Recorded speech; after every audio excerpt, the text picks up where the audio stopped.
चंपावत जनपद के देवीधुरा से एक दुखद घटना सामने आई है, जहां एक दलित व्यक्ति को बारात में निमंत्रण पर बुलाने के बाद खाना खाते वक्त कुछ लोगों ने उस पर हमला कर दिया।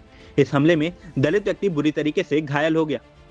आपको बता दें कि यह सारी घटना चंपावत जनपद के देवीधुरा के गांव केदारनाथ की है। इस हमले में घायल दलित व्यक्ति की मृत्यु हो गई। मृतक के पुत्र और पत्नी तुलसी देवी द्वारा थाने में तहरीर दी गई है, जिसके अनुसार दलित मृतक रमेश राम इजट्टा गांव का निवासी है। उसकी उम्र 45 वर्ष थी। रमेश राम देवीधुरा के पास केदारनाथ गांव में किराए पर एक दुकान में टेलर का काम करता था। 28 नवंबर को उसके दुकान के मालिक के यहाँ बारात का कार्यक्रम था, जिसमें रमेश राम को भी निमंत्रण मिला था।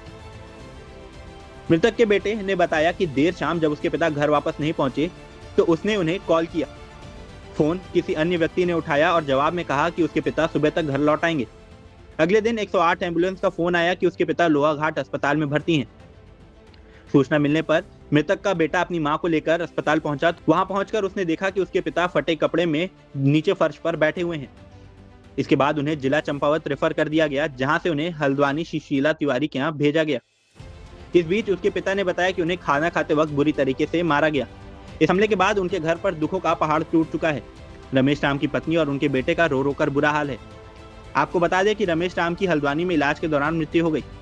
पोस्टमार्टम कर बॉडी को घर वालों को भी सुपुर्द कर दिया जा चुका है। वहीं भीम आर्मी गोविंद बौद्ध कुमाऊं अध्यक्ष उत्तराखंड में पीड़ित परिवार से मिलकर उनका हाल जाना और आरोपियों को जल्द से जल्द गिरफ्तारी कर शासन और प्रशासन को फांसी की मांग की है। उन्होंने बताया कि रमेश राम हत्याकांड में जो कृत्य ठाकुर समाज के लोगों ने किया है वह बेहद निंदनीय है।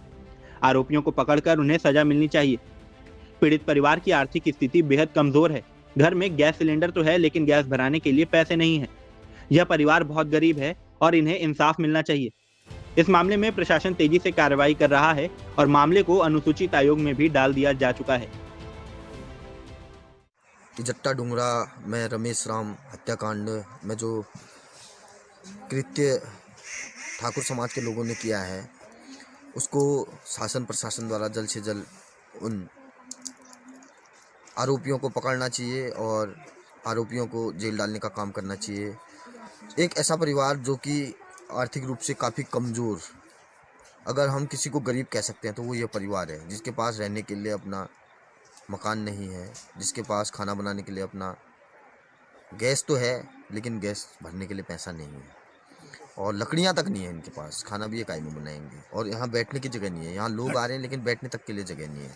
और साथियों, मैं आपको ये कहना चाहूँगा कि अधिक से अधिक मात्रा में पुलिस प्रशासन और ये अभी कोऑपरेट कर रहे हैं। इसको अनुसूचित जाति आयोग में डाल दिया गया है और डीआईजी सर को भी इंफॉर्मेशन दे दी गई है और कार्रवाई काफ़ी तेज़ी से हो रही है। और हम चाहते हैं कि जल्द से जल्द पुलिस प्रशासन इनको पकड़े और जो आरोपी हैं उनको गिरफ्तार करे और उनको फांसी की सज़ा देने का काम करे।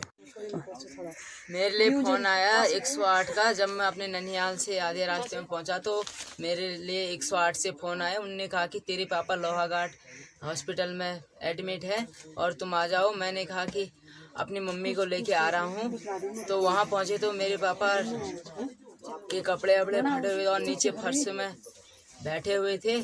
और वहां से डॉक्टर ने अगर पापा को चंपावत को रेफर किया तो चंपावत से जब हम हल्द्वानी को रेफर किया तो रास्ते में पापा ने मेरे से कहा कि खाते समय मारा, इतना ही कहा। बारात में तेरे पापा सुबह को आ जाएंगे। केदारनाथ गए और रोज की तरह आए नहीं। मैंने कहा शाम को अपने बेटे से तो फ़ोन कर अपने पापा को पूछ क्यों नहीं आए। फ़ोन किया तो किसी और ने उठाया। उन्होंने कहा तुम्हारे पापा तो अभी नहीं आएंगे, कल को आएंगे। उसके बाद फिर सुबह उनका फ़ोन आया तुम्हारे पापा बेहोश हैं, इनको ले जाओ। मेरे लड़के ने कहा, फिर काट दिया। उसके बाद फ़ोन फिर दोबारा आया, ये तो बेहोश हैं, लोहाघाट ले जा रहे हैं, आओ ग्लूकोज वलूकोज चढ़ाएंगे, ठीक हो जाएंगे। क्या कहते हैं। फिर मैं उसके बाद वहाँ गई। मेरे बड़े वाले लड़के और हम दोनों माँ बेटे वहाँ पे गए। मेरे पति ऐसे थे, बिल्कुल बुरी हालत में थे। मुझे नंगे देख के, अपने पति को देख के बड़े अफसोस हुए। उसके बाद हम सीधे चंपावत ले गए। मेरे पति ऐसे बेहोश हो गए, मुझे दिखाई नहीं दे रहा था मेरे पति। फिर वहाँ से सीधे हल्द्वानी रिपीट करे, हल्द्वानी जाके मेरे पति बेहोश हो गए। मुझे बेहोशी में कोई अंदाजा ही नहीं आया, मेरे पति वहीं से खत्म हो गए। एफआईआर की रिपोर्ट किसने दी थाने में? मैंने दिया सर, मेरे पति डरे, कौन देता है? मेरे पति जब ऐसे हुए डरे मेरे पति। मैंने कुछ कहा उन्होंने लास्ट टाइम में आपसे? हाँ कहा, मेरे लड़के से कहा मेरे को मारा, खाना खाते समय मुझे मारा, कहा मेरे पति ने। मिलना चाहिए, क्यों उन लोगों ने निमंत्रण नहीं देना चाहिए।